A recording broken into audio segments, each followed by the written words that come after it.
আমি 2 শালিক সিরিয়ালে কাজের জন্য গিয়েছিলাম অনেক দিন আগে। ব্লগটা তখন এডিট করিনি, ছাড়িনি, সেই কারণে এই এতদিন পর ছাড়লাম। আর তোমরা জানো হয়তো যে সিরিয়ালটা এখন শেষ হয়ে গেছে। জানো তো, আগে আমি ভাবতাম এইগুলো সবই আসলে বাড়ি, কিন্তু না, এগুলো সবই কাঠের বাড়ি।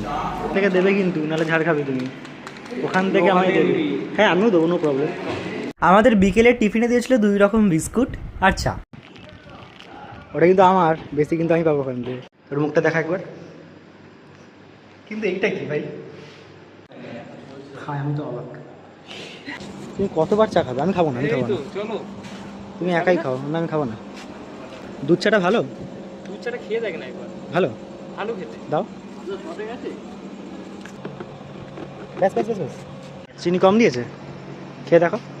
আমার খাওয়া আছে, খেয়ে দেখ একবার। চাটা খেতে ভালোই ছিল। আমি দুধ চা যেহেতু খাই না, তো সেই কারণে ভাবছিলাম খাবো কি খাবো। যাই হোক, ভিডিওটা কেমন লাগলো অবশ্যই কমেন্টে জানিও। ভালো লাগলে লাইক, কমেন্ট, শেয়ার এবং এরকম আরও ভিডিও পেতে আমার চ্যানেলটাকে সাবস্ক্রাইব এবং পেজটিকে ফলো করো।